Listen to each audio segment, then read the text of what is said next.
happens when the worlds of the super rich and the working poor collide. Tonight's story is about a cruel trick meant to shatter a woman's dignity. It's a story of humiliation, a long-lost love, and a hidden talent that turns the tables in the most spectacular way. Get ready for a tale of love, loss, and revenge that will keep you on the edge of your seat until the very end. This is a story that proves you should never, ever judge a book by its cover. Sarah Johnson lived a life defined by the damp Ohio soil and the pre-dawn chill of the milking barn. A widow, she had raised her daughter, Hannah, on her own, pouring every ounce of her strength into giving the girl a future beyond their small town of Oak Creek. That future had arrived in the form of Ethan Davenport. He was kind, smart, and the son of Richard and Victoria Davenport, a Chicago power couple whose wealth was legendary. Hannah was deeply in love, but Sarah was terrified. The Davenports had requested a private meeting with her, a sort of pre-nuptial inspection, at the Azure Room, one of Chicago's most exclusive restaurants, a place Sarah couldn't even afford to look at, let alone dine in. The invitation felt less like a welcome and more like a summons. The old farmhouse buzzed with an unfamiliar tension. Sarah rushed from the barn, the scent of hay clinging to her clothes, and immediately began a frantic cleaning spree. She baked an apple pie, its sweet cinnamon aroma a stark contrast to the bitter anxiety churning in her stomach. She scrubbed floors and dusted shelves that hadn't seen a rag in months. Her neighbour, the ever-watchful Mrs. Gable, peered over the fence. "Morning, Sarah. You training for a marathon in there? Or is something big happening?" Sarah wiped a bead of sweat from her brow, forcing a smile. "Oh, it's big, all right. Hannah's bringing her fiancé home today to meet me. His family, they're from the city. Very successful people." Mrs. Gable clucked her tongue. "Well, I'll be. Our Hannah snagged a city prince. Don't you go getting all high and mighty on us now, you hear?" Sarah's smile faltered. "I just hope I don't disappoint them." As dusk painted the sky in shades of orange and purple, a sleek black sedan, impossibly clean, crunched up the gravel driveway. Hannah emerged radiant in a simple summer dress, followed by Ethan, who looked both nervous and genuinely happy. Sarah had worried for nothing about him. Ethan was warm and respectful, shaking her work-worn hand firmly. He praised the pot roast, calling it the best he'd ever had, and spoke of the farmhouse with a quiet admiration. "It's so peaceful here, Sarah. Thank you for having me." Hannah beamed, her eyes never leaving Ethan's face. After a while, she took a deep breath and began the conversation Sarah had been dreading. "Mom, there's a reason we came. Ethan's parents, they want to meet you. Properly. They've invited you to dinner next week in Chicago, at a restaurant called the Azure Room." The name alone sounded expensive, and a cold dread washed over Sarah. "A restaurant? Oh, honey, why can't they just come here? We could have a nice family dinner right here." Sarah's voice was a whisper. She felt a sudden, desperate need to stay on her own turf, surrounded by the familiar and the comfortable. The idea of a place like the Azure Room, with its starched tablecloths and intimidating wine lists, made her feel small and out of place before she had even set foot inside. I don't even have anything to wear for a place like that. Will you and Ethan be there?" Ethan shifted uncomfortably. "No, ma'am. My parents were very specific. They said it was a tradition, a private chat to get to know each other. Just the three of them. Please don't worry. It's just for a couple of hours. It's really important to them. And to me," he added softly. Sarah looked at her daughter's hopeful, pleading face and knew she had no choice. She sighed, a wave of resignation washing over her. "All right. For you two, I'll go." That night, long after the gentle hum of Ethan's sedan had faded into the distance, Sarah lay awake staring at the familiar cracks in her bedroom ceiling. The moonlight streamed through the thin curtains, illuminating a room filled with memories. She thought of Hannah's childhood, a blur of long days and short nights. She remembered working 2 jobs after her husband, Bill, passed away when Hannah was just a toddler. The dairy farm before dawn, then cleaning houses in the afternoon, all to make sure Hannah had good clothes for school, books to read, and a chance to escape the back-breaking life that had been Sarah's own. She remembered Hannah's fierce intelligence, her insatiable curiosity, and the promise she'd made to her late husband that their daughter would have the world.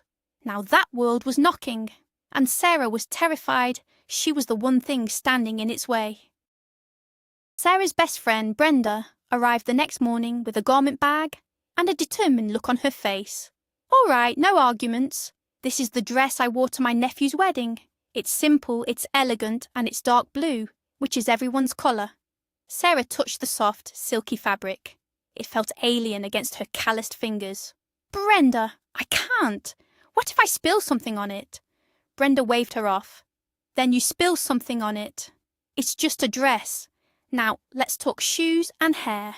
For the next hour, Brenda fussed over her, curling her hair with hot rollers and applying a touch of makeup that made Sarah feel like she was wearing a mask. Staring at her reflection, she saw a stranger, a tired woman from the country playing dress-up. "It's no use, Bren. They'll see right through me. They'll know I don't belong." Brenda squeezed her shoulder. "You belong wherever your daughter needs you to be. Now go make her proud." The bus ride to Chicago was a 3-hour journey into another world. Sarah watched from the window as the rolling green fields of Ohio flattened into the endless suburbs of Illinois, which then gave way to the towering steel and glass canyons of the city. Each mile increased the knot of anxiety in her stomach. She clutched the small, borrowed handbag in her lap, her knuckles white. She felt like an imposter, a barn cat trying to pass in a world of pedigreed Siamese. The bus finally hissed to a stop at the downtown terminal, and the sheer noise and scale of the city hit her like a physical blow. Taxis honked, people shouted into their phones, and sirens wailed in the distance.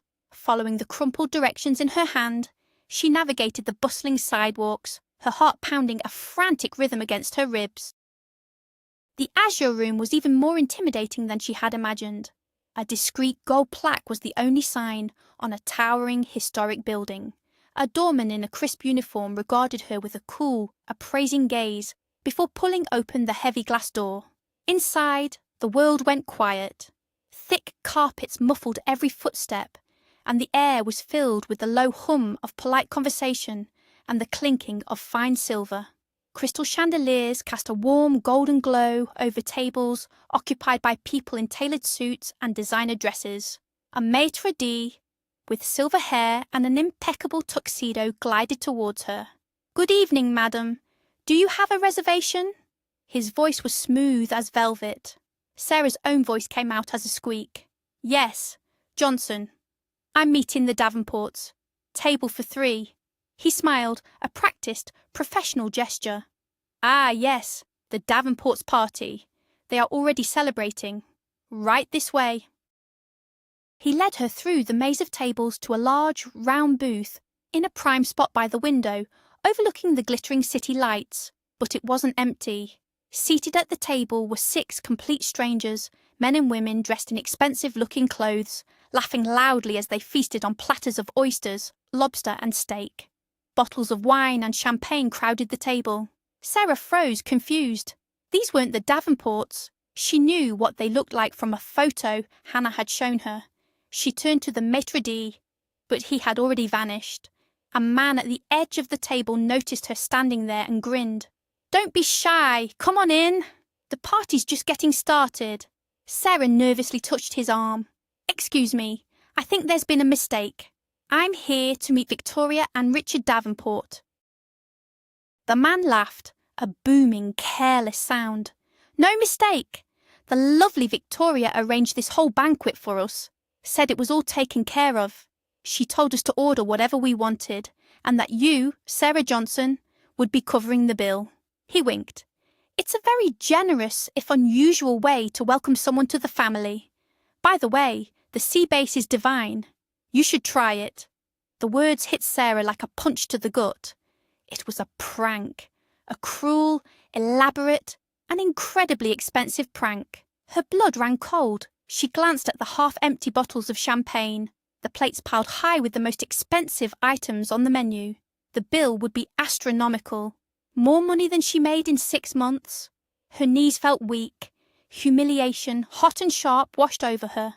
The Davenports hadn't just stood her up, they had orchestrated her public ruin. For a moment, Sarah considered running, just turning around and walking out, leaving them to deal with the consequences. But pride, or maybe just sheer shock, kept her rooted to the spot. The group of strangers was already back to their own conversations, oblivious to the silent devastation they had just caused. Doing the only thing she could think of, Sarah slowly slid into the one empty chair at the table. Her mind raced, trying to find a solution where there was none. There was no money. There was no way out. A waiter appeared at her side. "Madam, may I get you something to drink?" Sarah looked at him, her eyes glassy. What did it matter now? "A glass of your house red wine, please." To die, so to die with music, as the old saying goes. She was going to face this nightmare head on, even if it ended with her washing dishes in the back for the next 10 years. As she sipped the wine, which tasted like ash in her mouth, her attention was drawn to the small stage at the front of the room. A lounge singer in a sequined dress was attempting a jazz standard, but her voice was flat and uninspired. The performance was painful to listen to. The polite chatter in the restaurant quieted, replaced by uncomfortable murmurs and a few audible groans. Finally, after one particularly sour note, a man at a nearby table called out, "Get her off the stage!" The singer, flustered, mumbled an apology and quickly exited. The house band started playing a generic instrumental tune to fill the awkward silence. In that silence, a memory, distant and dusty, surfaced in Sarah's mind. A memory of a younger self standing on a different stage, a guitar in her hands, her heart full of music and dreams. The wine, the shock, the utter despair, it all combined into a strange, reckless courage. Before she even knew what she was doing, Sarah stood up. She walked past her table of unwitting tormentors, past the curious stares of other diners, and straight towards the empty stage. The band members looked at her, confused. She approached the pianist and whispered the name of a song. He raised an eyebrow but then nodded slowly. Sarah took the microphone from its stand. Her hands were trembling, but her voice, when she spoke into the mic, was surprisingly steady. "Good evening." The room fell completely silent. All eyes were on the mysterious woman in the simple blue dress. Then she closed her eyes and began to sing. "At last, my love has come along." The first notes, rich and soulful, filled the room, silencing every whisper. It was a voice that hadn't been used in over 20 years, but it was all still there. The power, the pain, the raw, unfiltered emotion. It poured out of her, a story of longing and heartache and final sweet relief. The band, catching on, joined in, their music swelling to support her incredible vocals. The diners were captivated. Forks were set down, conversations forgotten. They were witnessing something real, something magical. In an office at the back of the restaurant, the owner, Michael Rousseau, heard the voice and froze. He had been going over invoices, but this sound cut through the mundane drone of his work. It was a voice he hadn't heard in decades, but one he had never forgotten, a voice that had haunted his dreams. He shot up from his desk and hurried out into the main dining room.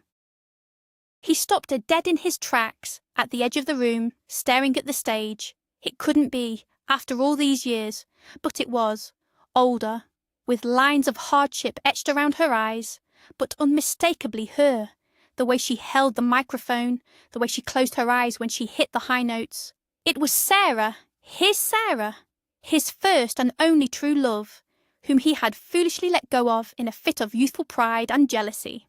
When the song ended, the room erupted, not just polite applause, but a thunderous, standing ovation. People were cheering, whistling. Sarah opened her eyes looking dazed, overwhelmed by the reaction. Michael pushed through the crowd, his heart hammering in his chest. As she stepped down from the stage, he was there to meet her. "Sarah," he whispered, his voice thick with emotion. She looked up and her eyes widened in disbelief. "Michael!" The world seemed to spin around them. In the middle of the crowded, expensive restaurant, two ghosts from the past stared at each other, the intervening 20 years melting away. Before they could say more, the maitre d' approached, his face a mask of professional concern. "Mr. Russo, there is a situation with this woman's bill." Michael never took his eyes off Sarah. He waved a dismissive hand. "The bill for that table is on the house. All of it. Understand?" He then turned back to Sarah, his expression a mixture of awe and regret. "Come with me," he said gently, leading her away from the prying eyes and towards the privacy of his office. Inside, the story of the Davenports' cruel prank came tumbling out. Michael listened, his face hardening with anger. "They will regret this," he said, his voice low and dangerous. "But that's for later. Sarah, you have to come work for me. Sing here. People need to hear that voice." He insisted on driving her all the way back to Oak Creek that night. The sleek car was a world away from the dusty bus she had taken just hours earlier. During the long drive, they talked. They filled in the gaps of 2 decades, speaking of marriages, losses, and the divergent paths their lives had taken. Sarah spoke of her husband Bill's early death and the struggle of raising Hannah alone. Michael spoke of his own unhappy marriage to a woman named Cynthia, a union born of loneliness rather than love, which had long since devolved into a cold, empty partnership, fueled by her drinking.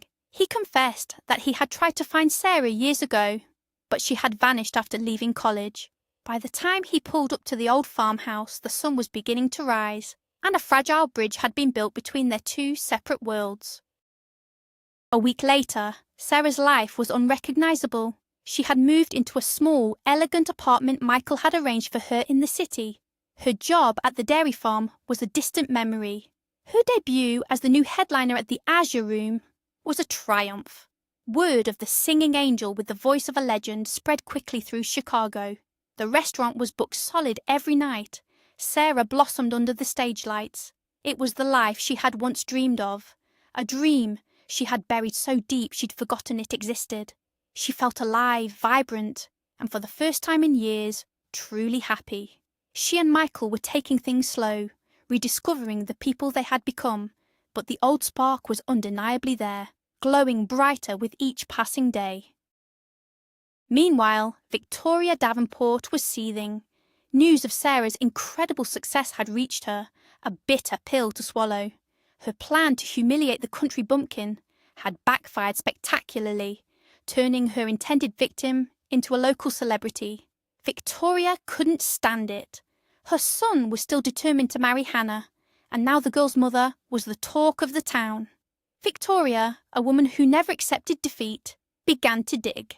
She used her connections to learn everything she could about Michael Russo, and she found his weakness, his volatile, alcoholic wife, Cynthia. A cruel new plan began to form in her mind. If she couldn't get rid of Sarah one way, she would find another. Victoria arranged a chance meeting with Cynthia at a high-end salon. Over expensive champagne, she planted the seeds of poison. "Oh, Cynthia, darling, I'm so sorry," she cooed, feigning sympathy. "It must be so difficult for you. The whole city is talking about your husband and his new singer. They say he's completely infatuated. He set her up in an apartment and everything. A woman should not have to endure such public humiliation." Cynthia, already several drinks in, paled. Her eyes, already clouded with alcohol, narrowed with a drunken fury. "A singer? At my husband's restaurant?" she slurred. Victoria nodded sadly. "A woman named Sarah Johnson.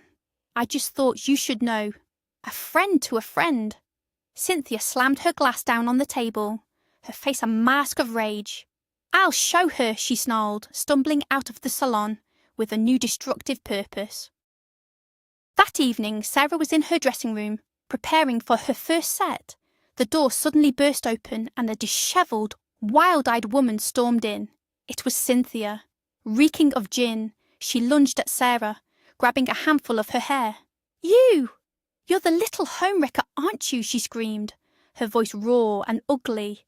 "You think you can just waltz in here and steal my husband? I'll destroy you."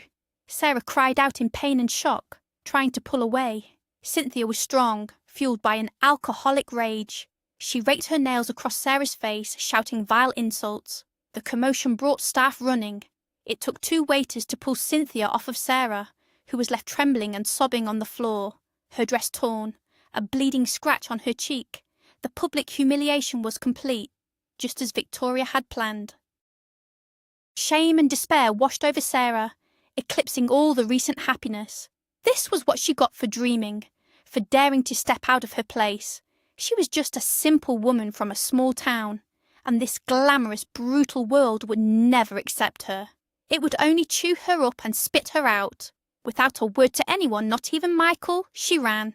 She fled the restaurant, went to her apartment and threw her few belongings into a bag. She left behind the beautiful clothes, the comfortable bed, the promise of a new life. She took the first bus back to Oak Creek, back to the only world where she felt safe.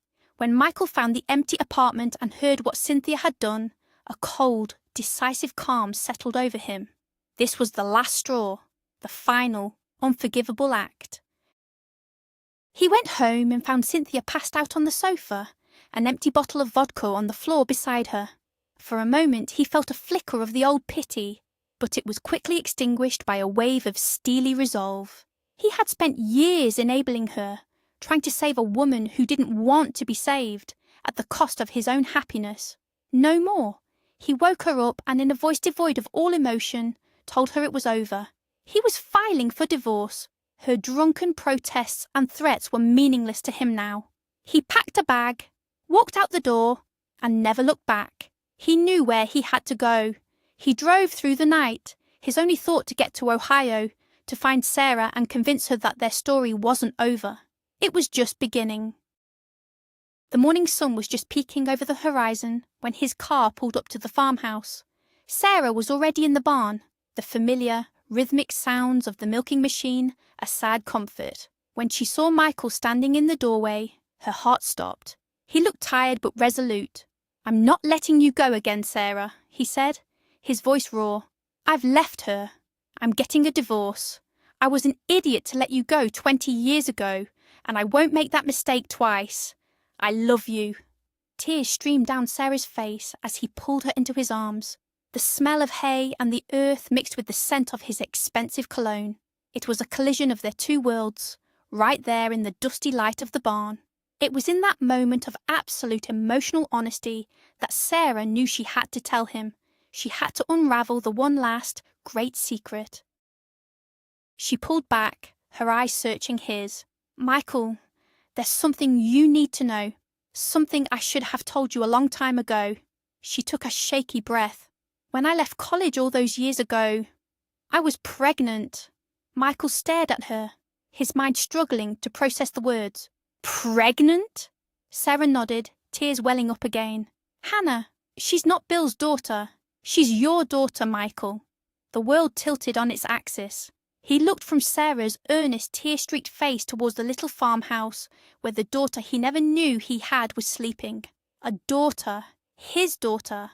A torrent of emotions crashed over him. Shock, regret for the lost years, and an overwhelming, heart-stopping wave of love. He wasn't just fighting for a second chance at love. He was fighting for a family he never knew he had. The revelation changed everything. Michael met Hannah not as her mother's new love interest, but as her father. The conversation was difficult, filled with tears and questions, but underneath it all was a foundation of acceptance and a tentative, burgeoning joy. Hannah, who had only ever known her father through a faded photograph, was surprisingly open. Seeing the profound love between her mother and Michael, she understood. Ethan, for his part, was simply overjoyed for them. When he broke the news to his own parents, he made it clear that their approval was no longer required. His mother, Victoria, was stunned into silence. Her scheme had not only failed, but had inadvertently reunited a family and elevated Sarah to a social standing she could no longer sneer at. Life in Oak Creek was a thing of the past. Michael and Sarah, along with Hannah and Ethan, moved into a large, beautiful home in a quiet Chicago suburb. It was big enough for all of them, a place to build new memories. It was Hannah who first proposed the idea during a family dinner. "You know," she said, a playful glint in her eye, "since we're all starting new lives, why don't we do it at the same time? A double wedding. Mom, you and Michael. Me and Ethan. Think of the party we could have. Sarah blushed at the thought. Oh, honey, I'm too old to be a bride. But Michael took her hand. Nonsense, he said, his eyes sparkling. I've waited over 20 years to marry you. I want the whole world to see it. I think it's a brilliant idea. The day of the wedding was a fairy tale.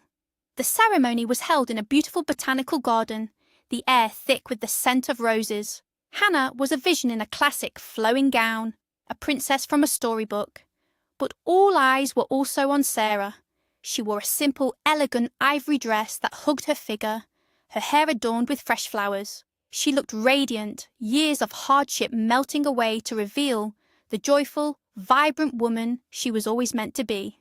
As Michael watched his two beautiful brides walk down the aisle, one on each arm of a proud Ethan, he felt a profound sense of gratitude. All the years of loneliness and regret had led him to this perfect, unbelievable moment. At the reception, held of course at a completely redecorated and celebratory azure room, even Victoria and Richard Davenport were in attendance. Humbled and defeated, Victoria approached Sarah with a glass of champagne. I was wrong about you, Sarah, she said, her voice barely above a whisper. I was cruel and I'm sorry. You're a remarkable woman. Sarah smiled, a genuine forgiving smile. You know, Victoria, in a strange way, I have you to thank. If you hadn't set me up that night, none of this would have happened. It seems that even the cruelest actions can sometimes lead to the greatest happiness. The two women, the two mothers, clinked their glasses, a quiet truce finally declared between them. Later that evening, as the party swirled around them, Sarah found a quiet moment with her daughter. Can you believe this, Mom? Hannah whispered, her eyes shining.